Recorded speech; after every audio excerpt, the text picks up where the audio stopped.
भारत और न्यूजीलैंड के बीच वानखेड़े में हुए मुकाबले में एक कंट्रोवर्सी क्रिएट हो गई और ये कंट्रोवर्सी मैच के निर्णायक भी हो सकती थी।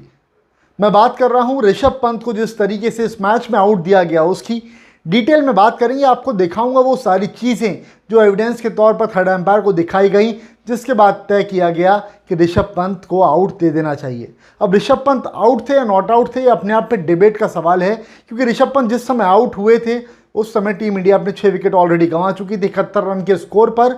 और जब ऋषभ पंत अच्छी तरह से बल्लेबाजी कर रहे थे, टीम को जीत के नज़दीक लेकर के जा रहे थे, तब टीम इंडिया को ऋषभ पंत के रूप में 7वां झटका लगा। ऋषभ पंत 64 रन बनाकर आउट हो गए और वहां से मैच किसी भी तरफ जा सकता था, क्योंकि भारत को जीतने के लिए 41 रन और न्यूजीलैंड को जीतने के लिए सिर्फ 3 विकेट चाहिए थे, ऐसी पिच पर जिस पर बल्लेबाजी करना बेहद डिफिकल्ट था।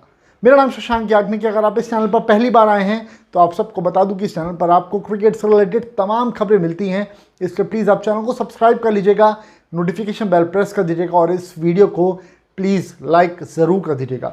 मैं अकेले ही इस चैनल पर कंटेंट बनाता हूं, काम करता हूं। आप सबका अगर सपोर्ट मिलेगा तो चैनल जल्दी ग्रो करेगा, और अगर आप इस वीडियो को लाइक करेंगे तो यूट्यूब इसको बाकी और व्यूअर्स तक भी रिकमेंडेशन के ज़रिए पहुंचाएगा। तो प्लीज़ इस वीडियो को लाइक ज़रूर कर दीजिएगा। अब बात कर लेते हैं ऋषभ पंत को जो आउट फैसला दिया गया है वो ठीक था या गलत, डिटेल में देखेंगे।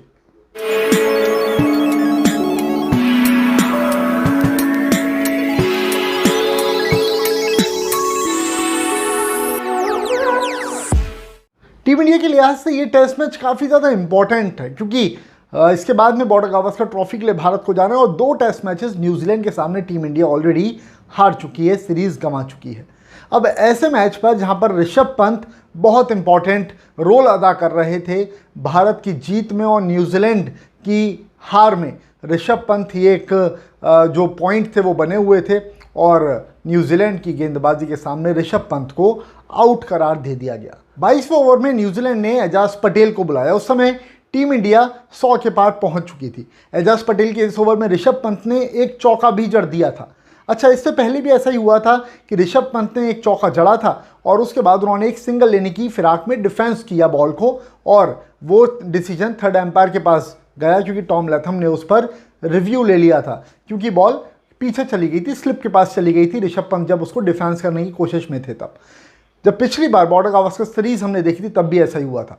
जिन बॉलों पर ऋषभ पंत बड़े बड़े शॉट्स खेल रहे थे, अपना बैट चला रहे थे, उस पर वो सेफ चल रहे थे, बट जहां वो बॉल को रोकने की कोशिश कर रहे थे या जहां पर वो डिफेंसिव मोड में आ रहे थे, वो हमेशा वहां फंस रहे थे और वहां चांसेस क्रिएट हो रहे थे। अब की बार भी ऐसा ही हुआ। एजाज पटेल के 22 ओवर में उन्होंने एक चौका जड़ दिया। इस चौके के बाद ऋषभ पंत ने सिंगल की फिराक में बॉल को आगे बढ़ के डिफेंस करने की कोशिश की। अब जब बॉल को वो डिफेंस कर रहे थे उस समय बॉल हल्की सी स्पिन हुई और फिर बॉल उनके पैड पर आकर के लग गई। अब हर किसी को ये डाउट था कि क्या LBWA हो जाएंगे या फिर कैच आउट होंगे, क्या कुछ होगा। ऋषभ पंत क्लियर थे कि भाई बॉल बैट से तो लगी नहीं है। टॉम लैथम ने थर्ड एम्पायर की तरफ इस फैसले को भेज दिया, क्योंकि इसी ओवर में एक बार पहले थर्ड एम्पायर के पास डिसीजन गया था, ऋषभ पंत ही बल्लेबाजी कर रहे थे और वो नॉट आउट दे दिए गए थे। तो टॉम लैथम को इस बात का भी डर था कि न्यूजीलैंड का एक और रिव्यू जो है वो ख़राब ना हो जाए, क्योंकि ये लास्ट रिव्यू था। बट उन्होंने रिस्क लेते हुए एजाज पटेल की बात मानी। एजाज पटेल का कहना था कि बैट लगा है, रिस्क लेते हुए उन्होंने न्यूजीलैंड ने एक और रिव्यू ले लिया अपना, जो कि आखिरी था।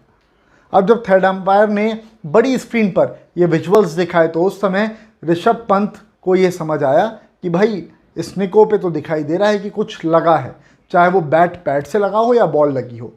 तो न्यूजीलैंड के खिलाड़ी जो थे वो खुशी मनाने लगे, वो एक्साइटमेंट अपना सेलिब्रेशन करने लगे।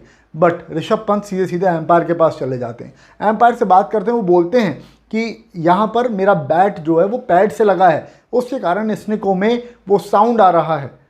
लेकिन एम्पायर के हाथ से बात निकल चुकी थी, थर्ड एम्पायर के पास डिसीजन था।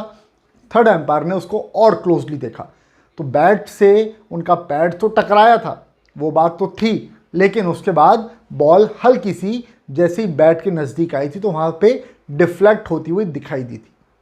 ऋषभ पंत के लिए थर्ड एम्पायर ने बस ये डिफ्लेक्शन देखा और उनको आउट करार देने का फैसला कर दिया। अब कमेंटेटर्स भी जितने बैठे हुए थे, हर कोई ये बात बोल रहा था कि बॉल की ट्रैजेक्टरी तो कहीं और जा रही थी और पैड ही बार बार बैट से टकराया है, बॉल बैट से नहीं लगी है।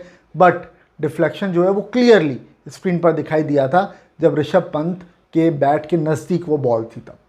देखते हैं क्या कुछ और होता है। बाकी क्रिकेट की तमाम खबरें आपको इसी तरह से मिलती रहेंगी, इसलिए प्लीज़ चैनल को सब्सक्राइब कर लीजिए, नोटिफिकेशन बेल प्रेस कर लीजिएगा और इस वीडियो को प्लीज़ लाइक ज़रूर कर दीजिएगा।